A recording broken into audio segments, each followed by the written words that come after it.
Darktide does a pretty bad job at explaining what rending is and how it works, but after patch 13 it's actually a pretty simple system to figure out. First of all, you're gonna need to find out what your armor damage multiplier, or ADM, is for a certain weapon against a specific armor type.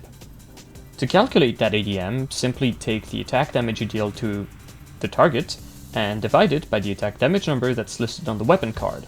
For instance, this shovel deals 9 damage to a crusher's body with a light attack, and has a listed light attack damage of 131, which gives us this ADM.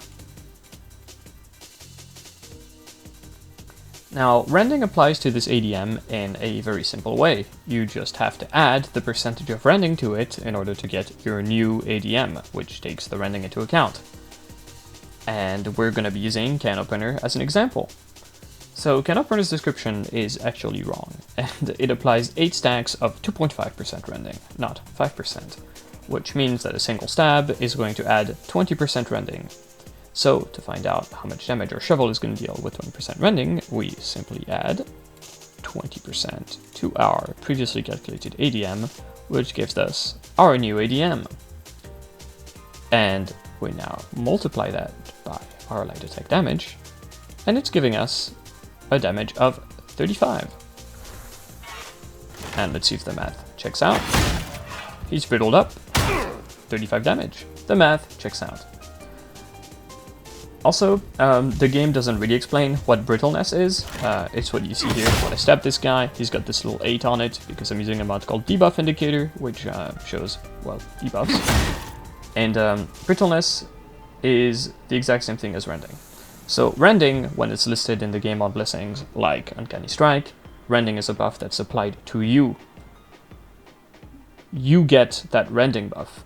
But brittleness is the exact same thing applied as a debuff to a certain enemy, meaning that the entire team would benefit from me stabbing this crusher should they decide to hurt him.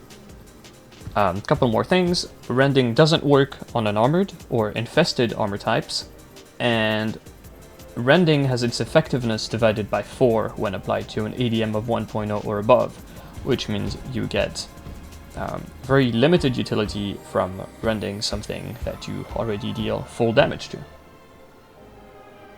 So I've just explained how rending works in terms of changing the damage you deal to certain armor types, but there's another effect of rending that the game doesn't explain very well, and that is how it affects stagger. So to demonstrate this, I'm going to equip a knife with Uncanny Strike, and I'm going to try to push this smaller around, and as expected, without any rending, I really don't do much. If I really spam my push, I can kinda get him to cancel his attack, but yeah. I'm not exactly knocking him around.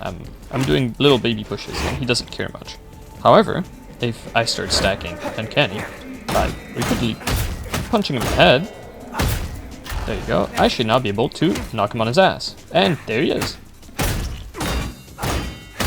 I'm gonna be doing it again.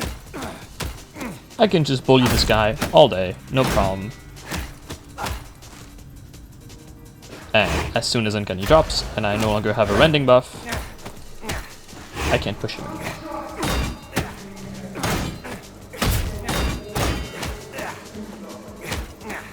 So there you go, that's how rending works, both for how to calculate the damage buff you're going to be getting from it, as well as its effect on stagger.